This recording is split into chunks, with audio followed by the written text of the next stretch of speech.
حضرت ابو بکر کو بھی بخار کی شکل میں تھی. موت سے پہلے میرے پیغمبر 2 ہفتے بیمار رہے. حضرت ابو بکر بھی موت سے پہلے 2 ہفتے بیمار رہے ہیں. میرے پیغمبر کا بھی زہر اثر کر گیا.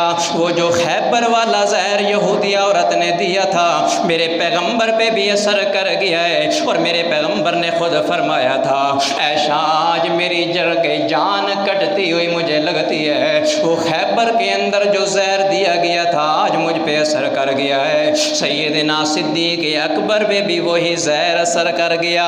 پیغمبر کے ساتھ کتنی مشابہت ہے. پھر میرے پیغمبر کی وفات سوموار کے دن ہوئی ہے. حضرت ابو بکر کی وفات بھی سوموار کے دن ہوئی ہے.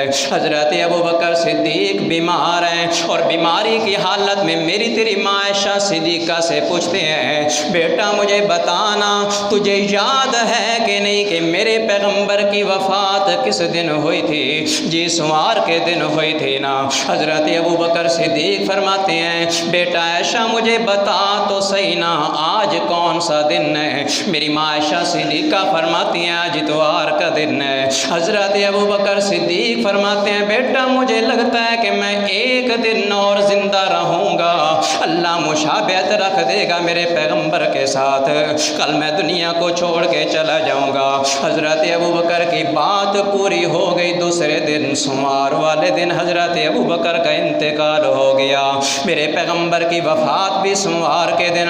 حضرت ابو بکر کی وفات بھی سوموار کے دن ہے. حضرت ابو بکر صدیق میرے پیغمبر سے 2 سال چھوٹے ہیں اور حضرت ابو بکر صدیق نے خلافت بھی 2 سال کی ہے.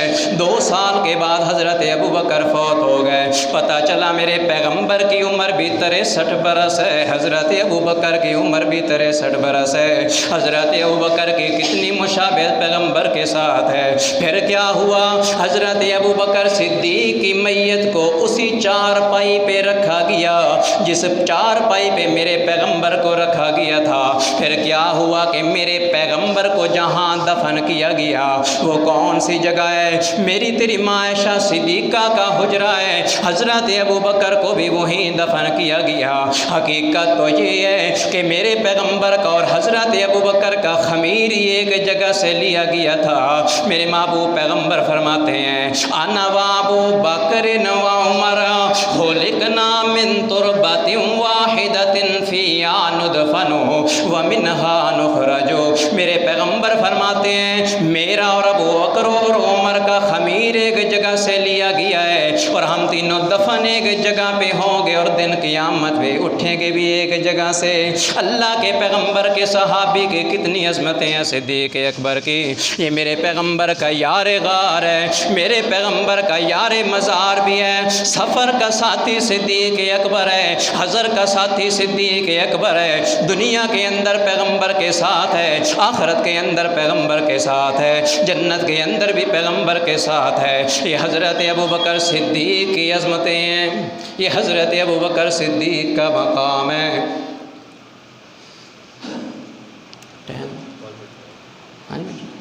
45 منٹ ہو گئے.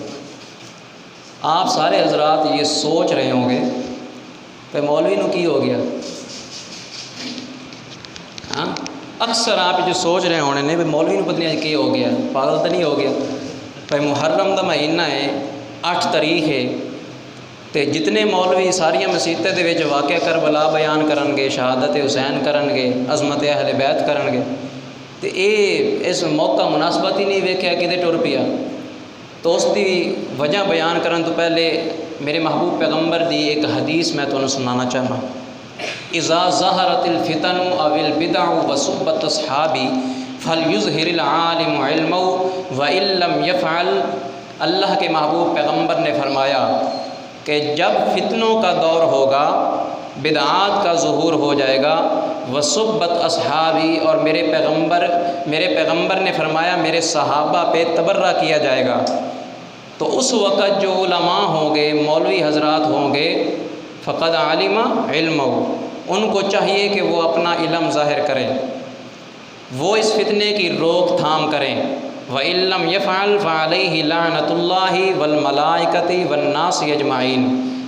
اور جو مولوی یہ کام نہیں کرے گا پیغمبر کے صحابہ پہ تبرہ ہو اور مولوی صحابہ کی عظمت بیان نہیں کرے گا تو ایسے مولوی پہ لعنت اللہ کی بھی لعنت ہوگی اور اللہ کے ملائکہ کی بھی لعنت ہوگی، والناس اجمعین، اور ساری کائنات کے لوگوں کی لعنت ہوگی۔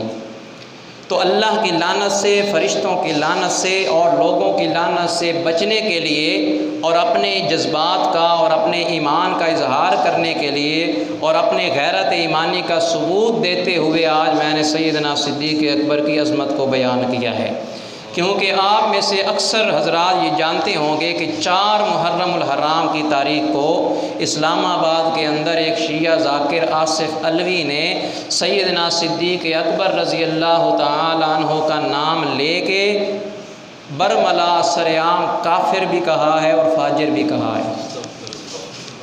مولویوں کے لیے تو یہ ہو گیا کہ جو علم ظاہر نہیں کرے گا، تلوار اٹھانے کا نہیں کہا گیا، علم ظاہر کرنے کا کہا گیا۔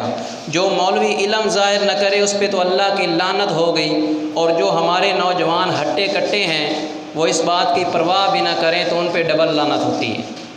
ٹھیک ہے، مولوی پہ لعنت ہو سکتی ہے تو عوام پہ بھی لعنت ہو سکتی ہے، تو بھائی آپ بھی اپنی غیرت ایمانی کا اپنا جذبہ جو ہے وہ ظاہر کیا کرو۔ ٹھیک ہے، اس نے کہا کہ ابو بکر نعوذ باللہ فدق چور ہے، استغفر اللہ معاذ اللہ۔ باغ فدق بہت لمبا چوڑا واقعہ ہے، وہ کہتے ہیں وراثت تھی پیغمبر کی، حالانکہ میرے پیغمبر نے فرمایا انبیاء کی وراثت نہیں ہوتی۔ کہتا ہے حضرت فاطمہ گئیں دربار میں، نقل کفر نباشد، دربار میں گئیں، سامنے جو بیٹھا تھا، نعوذ باللہ سامنے جو بیٹھا تھا، حضرت ابوبکر کو کہہ رہا ہے، سامنے جو بیٹھا تھا اس نے انکار کر دیا۔ کس چیز کا انکار کیا؟ حضرت فاطمہ کی فضیلت کا انکار نہیں کیا، بلکہ حضرت فاطمہ کے حق کا انکار کیا۔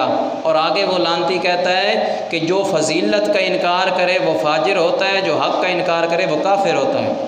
تو نعوذ باللہ وہ آگے کہنے لگا کہ حضرت فاطمہ دربار میں اس لیے گئی تھی، صرف فاجر کرنے کے لیے نہیں گئی تھی، اس کے ساتھ کافر بھی کرنے کے لیے گئی تھی۔ تو نعوذ باللہ حضرت ابوبکر نعوذ باللہ فاجر بھی ہیں اور حضرت ابوبکر نعوذ باللہ کیا ہیں؟ کافر بھی ہیں، بربلا شریعام اس نے کہا ہے۔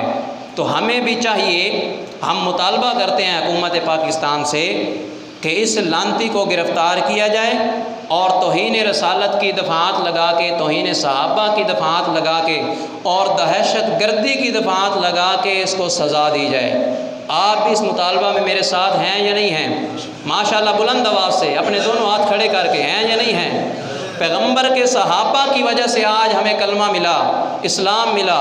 اگر پیغمبر کے صحابہ، سب سے پہلا صدیق جس نے اپنی اولاد کو قربان کیا اور اپنے سگے باپ کے چہرے پہ تھپڑ مارا ہے، وہ صدیق اکبر جس نے اپنے باپ کو نہیں دیکھا، اپنی اولاد کو نہیں دیکھا، سب کچھ چھوڑ کے پیغمبر کے ساتھ ہجرت کر کے چلا گیا اور اپنی دکانیں، اپنی تجارتیں قربان کر رہی۔ روایات میں آتا ہے سیدنا صدیق اکبر بہت بڑے تاجر تھے اور اسلام پہ اتنا مال خرچ کیا، سب کچھ لٹا دیا، آخرکار ٹاٹ کا لباس پہنا سیدنا صدیق اکبر نے۔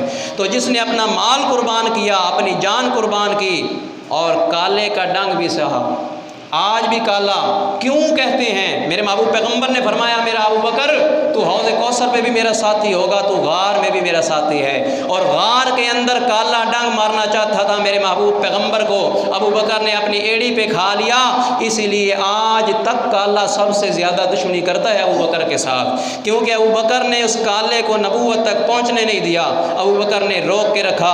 اور یہ ظالم حملہ کرنا چاہتا تھا میرے محبوب پیغمبر پہ، تو آج تک اس لیے دشمنی کرتا ہے۔ حضرت ابو بکر نے اور پیغمبر کے تمام صحابہ نے مال بھی قربان کیا، جان بھی قربان کی، اولادیں قربان کی، گھر بار قربان کیا، تجارتیں قربان کی، سب کچھ قربان کر کے ہمارے تک دین پہنچایا ہے۔ اور یہ ہمارے تک کلمہ انہی کا صدقہ ہے۔ وہ صحابہ نہ ہوتے تو ہم تک کلمہ نہ پہنچتا۔ تو انہوں نے سب کچھ قربان کر کے ہمیں جہنم سے بچایا۔ اگر ان صحابہ کے لیے آج ہمیں قربانی دینی پڑی تو کون کون دینے کے لیے تیار ہے؟ ماشاءاللہ پیغمبر کے صحابہ پہ جان دینی پڑے، دے گئے؟ پیغمبر کے صحابہ پہ اولاد کی قربانی دینی پڑی، دیں گے، اور احتجاج کرنا پڑے، باہر نکلنا پڑے تو نکلیں گے نا انشاءاللہ، کیونکہ مولوی پہ لعنت ہو سکتی ہے، پہلے میں کہہ رہا ہوں، اگر نکلنا پڑے اور آج کا نوجوان نہ نکلے تو اسی طرح وہ لعنتی ہوگا، جس طرح مولوی اور اس کا امام لعنتی ہوگا اسی طرح مقتدی بھی لعنتی ہوگا۔ تو اپنے ایمان کا اظہار کرنا ہے اور ان ظالموں کو لگام دینی ہے جو ہر وقت ہمیں موقع کی مناسبت بھی نہیں رکھنے دیتے۔ پیچھے سیدنا ابراہیم خلیل اللہ علیہ السلام کا ذکر خیر چل رہا تھا، اس وقت ان ظالموں نے بکواس کی اور پیغمبر کی بیٹیوں کا انکار کیا اور خلفاء کی خلافت کا انکار کیا، اس وقت صحابہ کی عظمت پہ بیان کرنا پڑا۔ آج شہادت حسین تھی، ان ظالموں کو کوئی روکنے والا نہیں ہے، اور ایجنسی بھی ہمارے لیے ہے، سب کچھ ہمارے لیے ہے، ان کے لیے کچھ نہیں ہے، ہم کچھ کہتے بھی نہیں ہیں تو پرچے ہو جاتے ہیں۔ یہ پیغمبر کے صحابہ کو سریعام بھونکتے ہیں تو ان کو پوچھنے والا بھی کوئی نہیں ہے، ابھی تک وہ گرفتار نہیں ہوا، 4 دن ہو گئے ہیں۔ اگر کوئی اہل سنت کا عالم ہوتا کب کا گرفتار ہو گیا ہوتا، 4 دن ہو گئے۔ آج اس کا ویڈیو کلپ میں نے ایک اور دیکھا ہے، وہ جھوٹ بول رہا تھا، وہ ویڈیو کلپ میں کہہ رہا تھا کہ میں نے حضرت ابوبکر کو کہا ہی نہیں ہے، میں نے یزید کی خلافت کی بات کی ہے۔ تو میں نے کمنٹ میں لکھا نیچے، میں نے کہا تو بکواس کرتا ہے، جھوٹ بولتا ہے کہ تو نے یزید کے بارے میں یہ بات کہی ہے، تو نے حضرت ابوبکر کے بارے میں بات کہی ہے، تو نے کہا حضرت فاطمہ گئی تھی، حضرت فاطمہ کا میرے محبوب پیغمبر کی وفات کے 6 مہینے بعد وفات ہو گئی ہے، اور یزید کو حکومت ملتی ہے 61 ہجری میں، تو یزید کے مقام پہ، یزید کے دربار میں حضرت فاطمہ کیسے گئی؟ وہ جھوٹ بول کے جان چھڑانا چاہتا ہے، مگر اس طرح جان چھوٹتی نہیں ہے۔ ہم پرزور مطالبہ کرتے ہیں حکومت سے کہ اس کو کیفر کردار تک پہنچایا جائے۔ اللہ سے دعا ہے اللہ اپنے پیغمبر اور پیغمبر کے صحابہ سے سچی محبت کرنے کی توفیق عطا فرمائے۔ وما علینا الا البلاغ۔